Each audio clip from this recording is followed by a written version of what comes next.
talk about tattoos, shall we? I know some of you here tonight have probably got a sneaky little tattoo hidden away, which means you're in the cool club. Don't worry, the cool club's not exclusive. You can join at any time. But what really springs into your mind when I say the word tattoo? Is it artistic, expressive, beautiful, ugly, intimidating, just not for you? There's no wrong answers, by the way. Have you ever considered tattoos to be empowering or healing? Tattoos are actually steeped in a history of healing. 5,000-year-old Ötzi the Iceman was discovered with markings tattooed on his limbs in areas that would have been causing him chronic pain. In cultures and tribes throughout history, and even in modern times, symbols are tattooed onto parts of the body to alleviate symptoms of chronic illness. And it works. Now, whether you believe in juju, mind over matter healing, a placebo effect, or whether you consider this may actually be a science not yet proven, there's something pretty special about using tattooing for healing. In our culture, we focus more on aesthetics, don't we? But tattoos can still be very healing. If someone has a part of their body that they don't like to show off, you put a tattoo that they really love on there, they are first on the nudist beach in the summer every time. People use decorative tattoos to cover scars, or to signify a fresh start, or even to commemorate a loved one that they may have lost. And all of those things can have such a positive effect on someone's mental health. But tattoos are not just for adornment, they also have a place in the medical field. Tattooing without pigment, known as microneedling, dry needling, collagen induction therapy, can have an amazing effect on scar tissue. It can reduce tightness in a scar, aiding mobility. It can flatten a raised scar, and it can reduce the appearance of a scar. We can even add skin tone pigment into a scar to reduce the contrast between the scar and the surrounding skin, giving a camouflaged effect.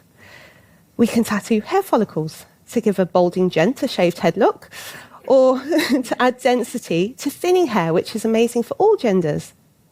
We can tattoo eyebrows, belly buttons, toenails. We can improve the appearance of a cleft lip. We can separate webbed toes. The possibilities are endless.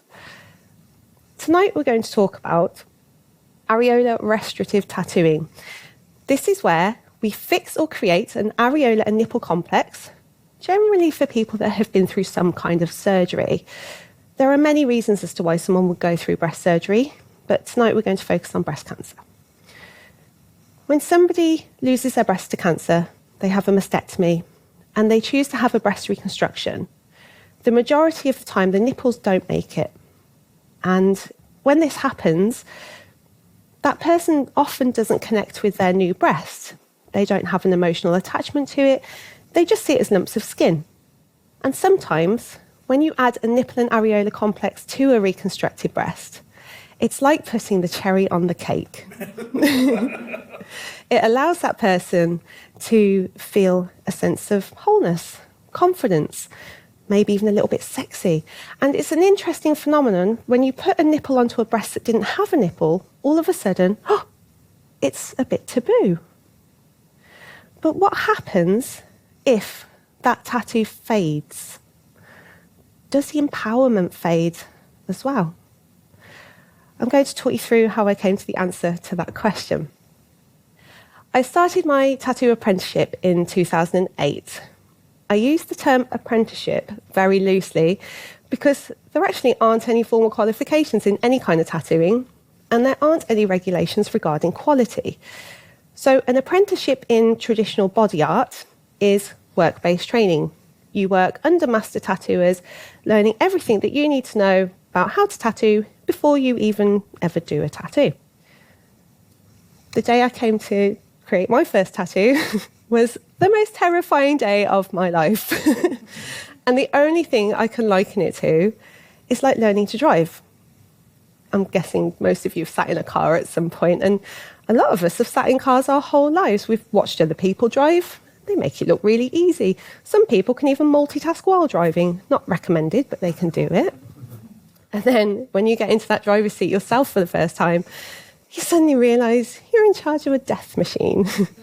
You don't know which foot the brake pedal is, you don't know what gear you're supposed to be in, you're driving in the middle of the road, you're about to hit your mate's nan on the zebra crossing, everything feels like it's moving really fast, you must be doing 90 miles an hour. You're going at 5 miles an hour and there's a queue of traffic behind you. That, for me, is what learning to tattoo was like. There are so many variables. You've got to think about your setup, your machine, the person's skin, the person's pain threshold. The list goes on, and it's very overwhelming. It takes most tattoo artists about 3 years of full-time tattooing to reach a point where tattooing actually becomes like second nature, the same as driving becomes second nature after a while. I was doing work-based training, so I always had support. If I came across a situation I didn't know how to overcome, I had someone to help me, which meant that nobody ever left me with a really terrible tattoo, which is important, because as empowering as a great tattoo can be, a bad tattoo can have a really negative effect on someone's quality of life. If learning how to tattoo body art is like learning to drive a car, learning how to do medical tattooing on damaged skin that's scarred or may have been through radiation or had necrosis would be like learning to drive an Arctic lorry. Same basic skill set, but a lot more pressure and a lot more knowledge needed. When I decided I wanted to move into medical tattooing, I went about my learning in 2 ways. The first, like most people that want to learn anything, I did a course. And the course I chose to do was in areolar micropigmentation. This word micropigmentation is a little bit misleading. It sounds very clean, doesn't it? It sounds professional, very suit and tie. But I'm going to tell you a secret. It means tattoo. Micropigmentation is the act of implanting pigment into the dermis, which is the definition of a tattoo, but it sounds nicer, doesn't it? A bit less scary. The difference appears to come in the fact that micropigmentation is designed to fade. And it's really designed for the tattooing of eyebrows, lips, and eyeliner. And it's designed to fade and facilitate a regular top-up. And when it comes to permanent makeup, there are many reasons as to why that would be important, but one of which is that fashions change. I'm not sure about you, but my nipples have never really been affected by fashion. These courses last about 2 to 3 days, and they're aimed at people that already do micropigmentation, so permanent makeup artists. But they are also aimed at people that have never even seen a tattoo machine before, such as people from the medical field, which would be like teaching someone to drive an Arctic lorry in 2 days and just handing them the keys without them having ever driven a car, wouldn't it? Even after 10 years of tattooing body art, my 2 days didn't fill me with confidence. I needed more knowledge. I chose to do a mentorship with a lady called Stacey Ray Weir.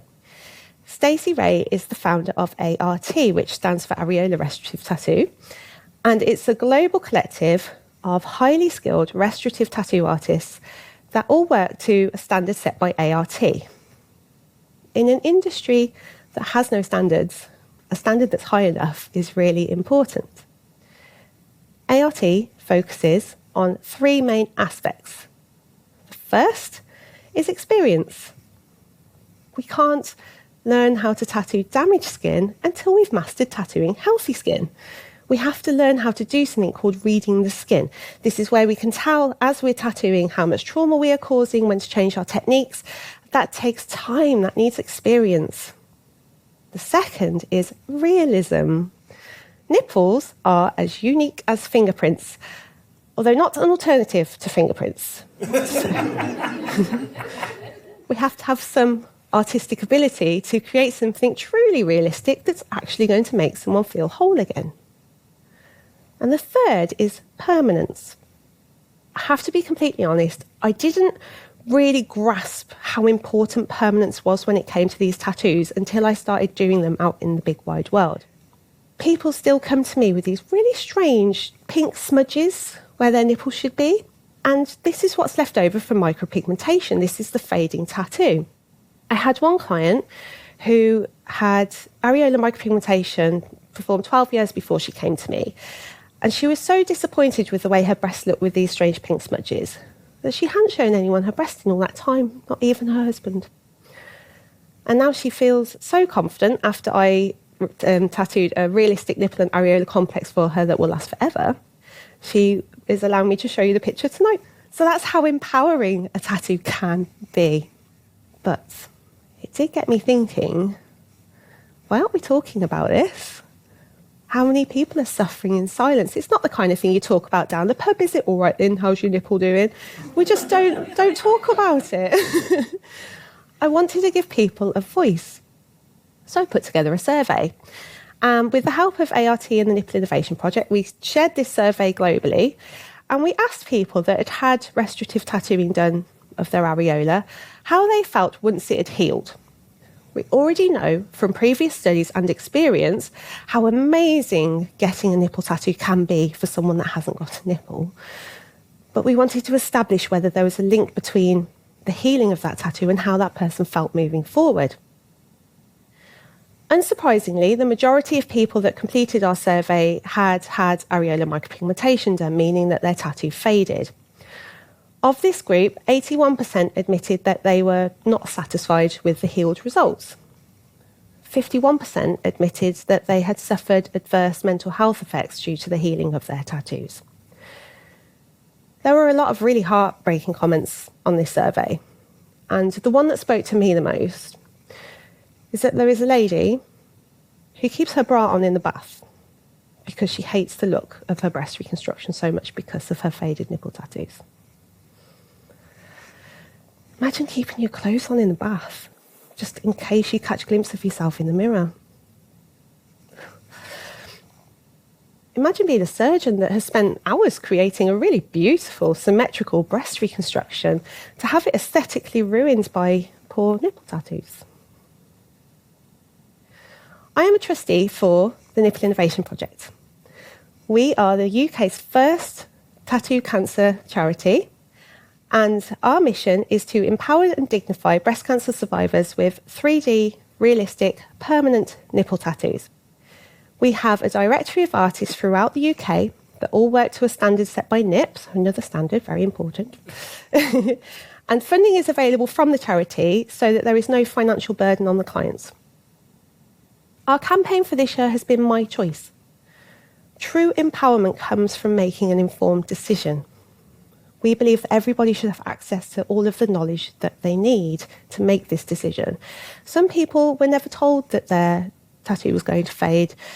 Some people found the idea of going back to hospital every year for a top-up too traumatic. People should know that there is a safe, permanent alternative. We recently spoke at the Oncology Convention at the NEC, which was a great success. And one of the points that we were really trying to make is that just because someone's got funny coloured hair and tattoos and draws on people with electric crayons for a living, it doesn't mean that we're not professional. It doesn't mean that we're not producing quality results. And it certainly doesn't mean we don't care about our clients. Long gone are the days of the backstreet tattoo studio. Tattooing is actually a pretty upstanding career now. So there you go. The word tattoo is not a dirty word. It's a transformational word. It's a life-changing word. And when you give someone a tattoo that truly makes them feel whole again and gives them confidence and a better quality of life, that, my friends, is how you use tattoos as a tool for empowerment. Thank you.